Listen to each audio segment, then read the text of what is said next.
Jai Jinendra all. We'll start our session shortly. Just like yesterday, if anyone has any questions or clarification, raise your hand in Zoom, and we will unmute them.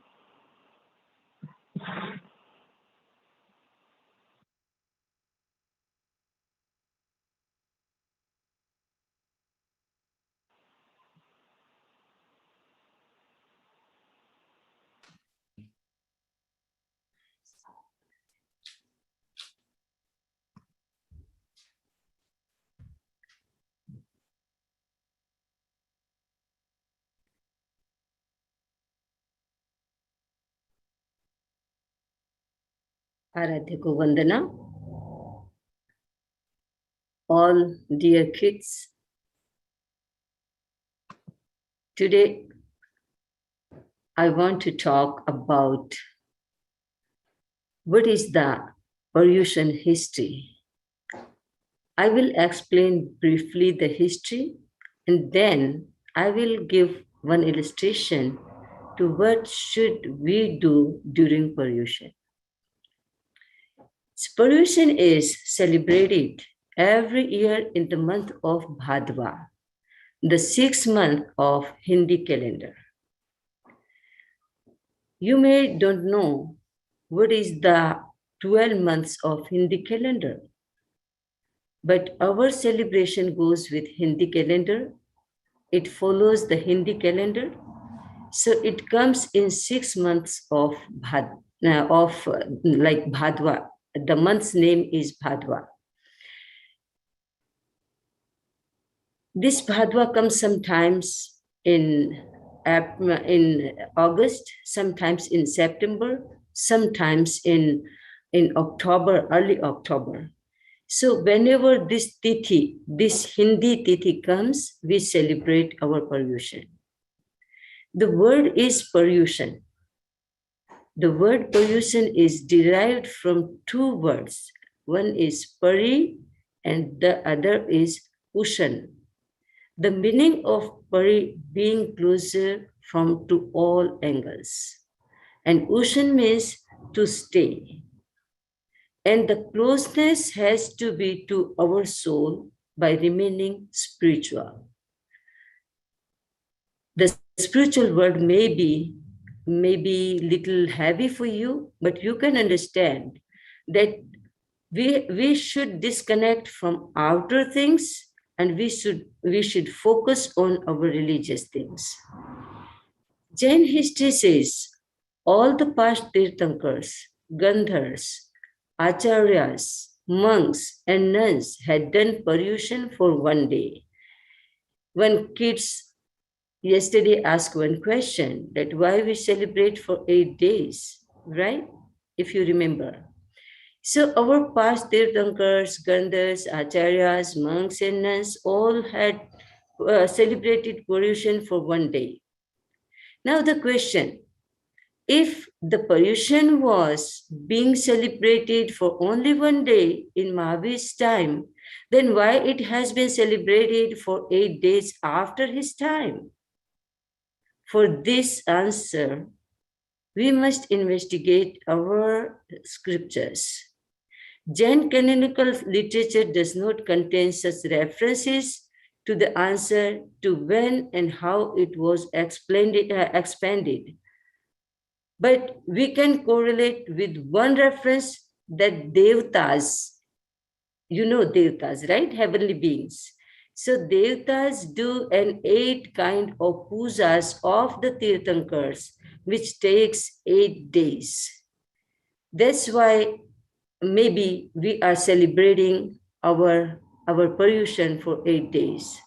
That can be one hypothesis. We can satisfy ourselves with an enlightened thought that detaching from material coziness, neutralizing our egos and making commitment to forgiveness and to atonement could not be done in a day because one day is very small time period. And what we accumulated throughout the year is much more than one day.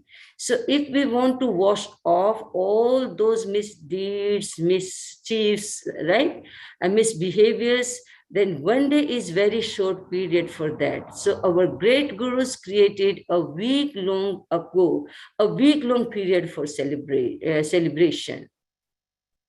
What is the message of Pollution Festival? The cornerstone of this great celebration is to temporarily disengage from the external world, like playing, eating, dressing up, right? And dressed, you dressed in new clothes, and you go to restaurants and you have fun parties and birthday parties, right? So all this you have.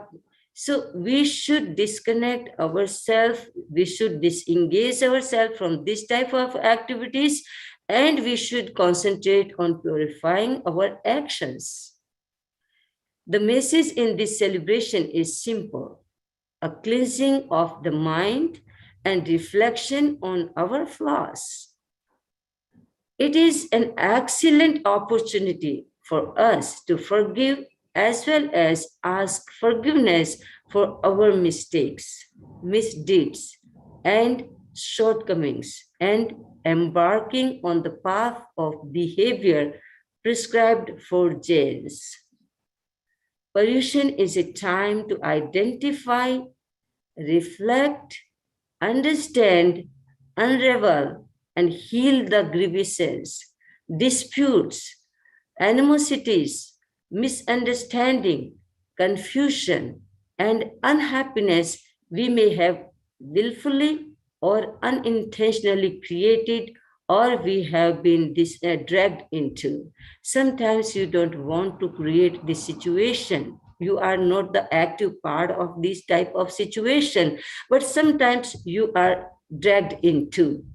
So all this can happen, but during pollution, we focus on these things and we try to see ourselves, and we try to also try to do commitment for ourselves that in future we are not going to do such things. The objective of this 8-day time of reflection is to erase ill will and restore peace and harmony.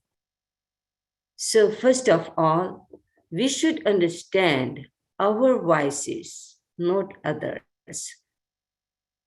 Sometimes people, they see others' vices, other mistakes, others' flaws, but they don't see their own flaws. So what is the importance of during these days? Important thing is to see our vices, our shortcomings, our misbehaviors. And then what will we do? We wash off. We try to erase all those things by our penance. Like you are doing fasting, many of you do fasting, many of you do ekasna, biyasna, right? So small kids are doing fasting, and some kids are doing 2 days upvas. Sometimes some kids are doing 3 days upvas in our JVB. So doing this type of penance, fasting, tapasya, you are erasing your previous vices. So important thing is that we should understand our vices. Sometimes we impose on others. You do, but you say, no, I didn't do. He does, she does. So this type of actions, knowingly, unknowingly, you do many times.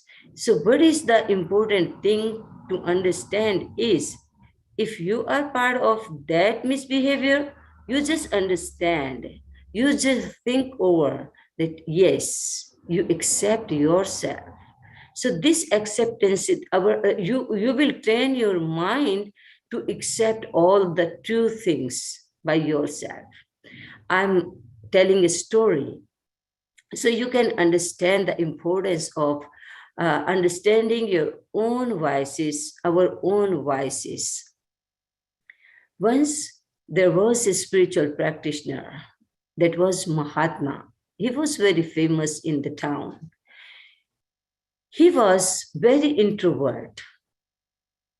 He was engrossed in spiritual practice all the time and had no interest in miracles, which he considered unspiritual and a cause of irrational arrogance. He had the power of miracles, but he was thinking that this is not the use of spiritual life, because these miracles are very trivial things. Spiritual life is very great things, great life. So he was not paying attention towards miracles. One day, a youth came to the Mahatma. So impressed was he by the Mahatma's personality and knowledge that he requested to become his disciple. He was tempted to miracles, but he hid that. He didn't disclose that he was interested in only miracles. But he said, Mahatmaji, I have heard your name and fame everywhere. So I'm very impressed. I want to become your disciple, real disciple. He was thinking that if I become disciple, then I can learn all these secrets of miracles. But he was inside, he was something else, and outside he was something else. He was showing something else. The Mahatma agreed and thought, my old age is fast approaching, because he was 80 years old. So he was thinking that my old age is very close. Nowadays, I feel tiredness. I was healthy, but after 80s, my body is started weakening. So I need a disciple. He thought, if I have a disciple, he will be of help. I can continue the tradition of asceticism through a disciple and also induce the secrets of spirituality into it. The Guru initiated the youth right there. Unfortunately, the disciple turned out very fickle and unsteady. You know, if your real goal is not to become ascetic, to become monk, then your mind is not there. Your mind is somewhere else, frogging somewhere else on some other things, but you are just showing that you are monk. The same type of that monk was, that newly initiated monk was. So he became monk, but he couldn't focus on the monkhood. He never complied to his guru. He always accomplished opposite of his guru's teaching. What was his guru's teaching? The Guru said to wake up early in the morning before the sun rises, but he spent that wonderful time in sleep. The Guru advised him to practice meditation in the Brahma Muhurat at 3 o'clock, early in the morning, 3 to 6 a.m. That is Brahma Muhurat. Do you know what is Brahma Muhurat? Have you heard earlier what is Brahma Muhurat? Maybe you have heard, but the time between 3 to 6 a.m., not p.m., a.m. is Brahma Muhurat. That is very auspicious time for spiritual practice. The Guru said, during this period of the early morning, according to ancient knowledge, our Brahmarandra secretes ambrosia that is extremely potential to our inner and outer personality. Do you know what is Brahmarandra? I don't think. So I'm explaining. Brahmarandra is the important part of our brain. That is very important. And that secret ambrosia. Ambrosia is serotonin. Science calls it serotonin, that keeps us blissful all the time. Maybe many of you have read about serotonin hormone, right? Secretion. So this is science calls serotonin, and yoga Mahatmas called it ambrosia, amrit. So in that time, our Brahma ran the secrets ambrosia. The guru told him that you focus on that time and do meditation on in particular on the during that time of period. But the disciple didn't care of it. The guru inspired to study the scriptures, but he spent the study time in in talking with people, in joking, in staying and sitting idly. He was not actually focused on his monkhood, because monkhood is a life of discipline. You have seen many monks, they have a kind of particular discipline for their life. So this became monk, but he was not intentionally became monk, like really he didn't really want to become monk. His purpose was different, so he never focused on his life, monkhood life. He could not concentrate on religious studies, nor did he have the patience of meditation. Because if you want to do meditation, you have to sit still in certain pose, and you have to keep your eyes closed. Sometimes you do meditation in Gyanshala, right? And you slowly you keep your eyes closed, but you slowly want to watch something else outside. So you just open your eyes like small. You are hiding yourself, and you open your eyes, and again you close your eyes, right? So that type of, if you do meditation, you have to sit still, your body still, your mind peaceful, and your voice silence. So you need these three things for practicing meditation. But he didn't concentrate. He couldn't concentrate on his religious studies, and he couldn't also concentrate it. And he had no that type of patience for meditation. He passed his time by doing other extrovert activities. The Mahatma tried very hard to awaken him spiritually and to engage him in study, meditation, and selfless services, but he failed. Convinced that all people believe in miracles and the mass will be attracted by it easily, the disciple came one day to the Mahatma and said, Gurudev, please teach me a miracle. Only one miracle. The Guru said, Son, miracles are not valuable thing for us. As we are saints, we are monks. Miracles might lead to fame and celebrity for a while, but in the end, they will not serve any purpose, any spiritual purpose. If you engaged in name and fame, you will go far away from monkhood. So you just focus yourself on your study, on your meditation, and on your scripture, on your philosophy. But he said, no, Guruji, please teach me one, only one. If you teach me only one, I will not going to ask the second one. So please, Guruji. Then he requested again and again.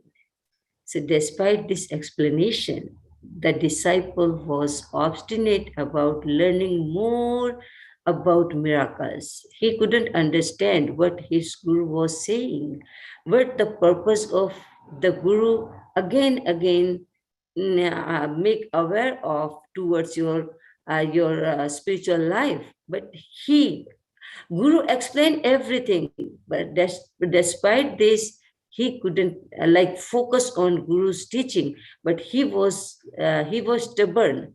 He was focused on the miracle only. Eventually, his Guru gave in.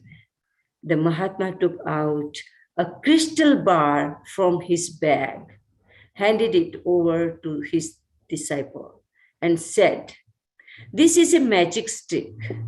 If you move it in front of anyone's heart, all his vices and weaknesses will appear on it. Very pleased, the disciple took the stick. He was very happy. He was just doing dancing. Oh, I got magic stick. I got magic stick. He was very, very excited to have that magic stick. The disciple was already giddy and flippant. The stick inflamed these streets.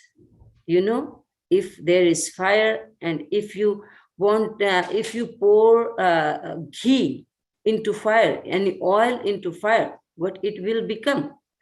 The fire will more and more dangerous, right?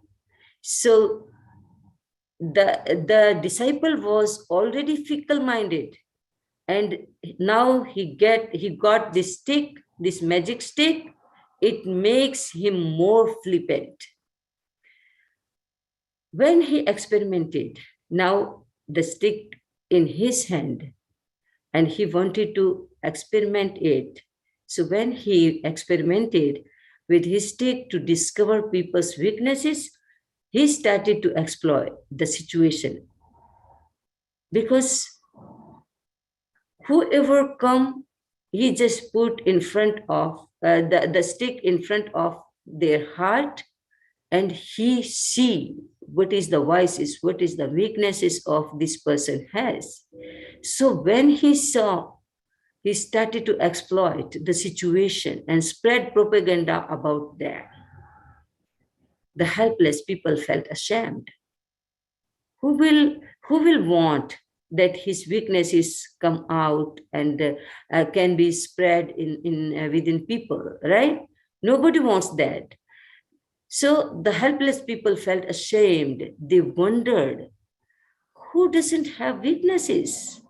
Until he becomes omniscient, man will continue to have faults. Of course, nobody wants them to be exposed. So one day, a few people gathered the courage to approach the Mahatma. They complained against the younger monk with polite manner. They said, Mahatma ji, what kind of tool have you given to your disciple? He is ruining our honor and our reputation. He is not carrying our reputation. Please control your disciple. The Mahatma assured them for not to be repeated this behavior by his disciple. But it is not in Mahatma's hand. But when when Guru makes sure and they give trust that, okay, now you go to your home, my disciple will not do this again. People went back with a hope.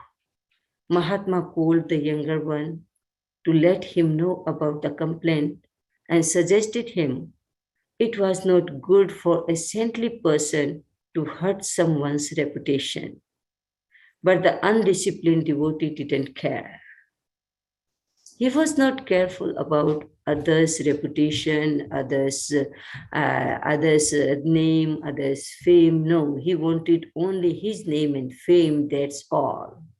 Mahatma used all his strength to try to control his disciple and asked to give the magic stick back. But the youth was obsessed with other people's vices and would not return the magic stick. One day, when the Mahatma was asleep, the silly disciple thought, I have looked at other people's vices, but haven't seen my Guruji's vice. Never seen. I have seen other people's, but I didn't see my Guruji's vice. This is a good opportunity because Guruji is sleeping. Why don't I move this stick towards Guruji's heart? When he did so, Traces of deceit, greed, anger, pride, jealousy, aversion, and hatred appeared on the stick. As he observed it, the disciple decided he did not need such a guru. He thought, I regarded my guru as a pure soul, but he has hidden vices. As soon as he wake up, I will inform him that I am no longer his disciple. As Mahatma awoke, the disciple said, Guruji, good morning. I am going back home. When the Mahatma asked him why you want to go to home? The disciple replied, Guruji, I considered you a very pure soul, but you have anger, you have pride, you have also jealousy, aversion, hatred, deceit, and greed. I don't believe that all these vices, though all these shortcomings, you also have in you. Why would I stay with you? The Mahatma understood what had happened. He said, Son, you are right. I'm not free of vices. I too I'm also on trial. I'm trying my best. If you want to go, you do. But before you leave, move this stake to your own heart. So you may look at yourself and judge yourself too. Because if you want to see others' vices, just move once towards you. The disciple agreed and moved the stick towards him. What happened? When he did so, to his shame, a multitude of his vices appeared on the stick. The Mahatma said calmly, Son, now compare yours to mine. The disciple was taken aback by the intensity and magnitude of his faults, whereas his guru's weaknesses were as small as mustard seeds. His were as enormous as mountains. He immediately fell at his guru's feet, asking for forgiveness. He regretted, and eventually he observed a resolution in front of his guru.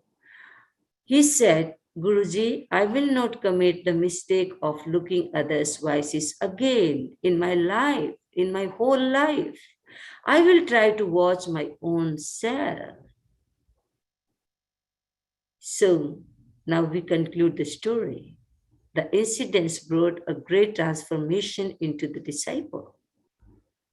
Later on, the Guru blessed him with the secrets of knowledge of yoga and transmitted the supreme energy into his consciousness that awakened the disciples' third eye.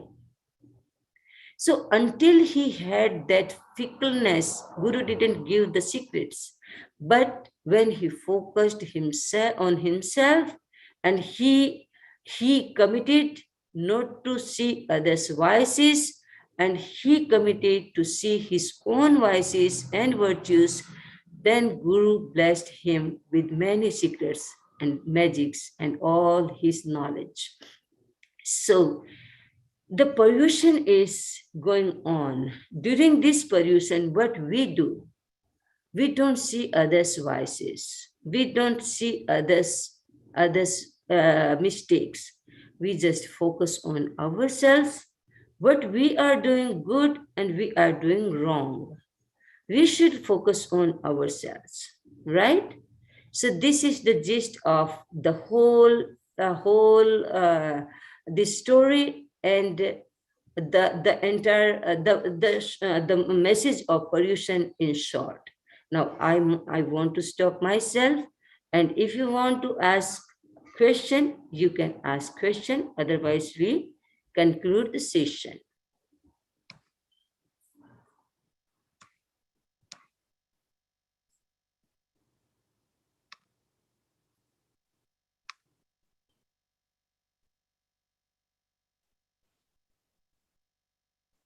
Did you understand the story? See, you can do like this. Okay, good, good. And you also understand why we celebrate for 8 days? Yes, good, good, good, good. And anyone wants to anything? Any question do you have?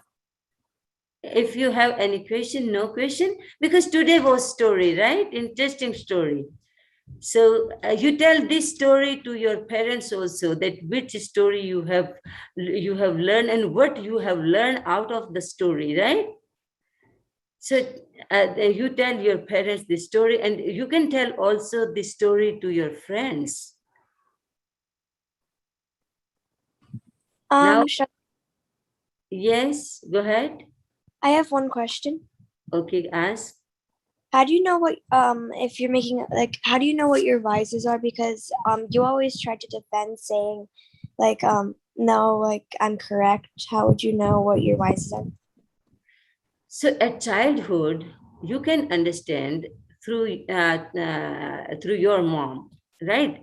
If your mom says, your parents say you are doing good, your teachers say you are doing good, it means you are doing good. If your parents say, your teachers say that you are doing not good, this is not good, this is wrong, then you understand, okay, this is my vices, right? So I should not repeat this again. So this type at your age, you can understand like this. But when you become older, then you can also check yourself that this is good, this is not good, right? What is good, what is bad, you also understand. But at early childhood, like you are 4 years old, 5 years old, 7 years old, then you follow your parents that what is good, what is not good. And in meanwhile, you can ask your parents also that, mom, what I'm doing, is it good or not? Then they will tell, yeah,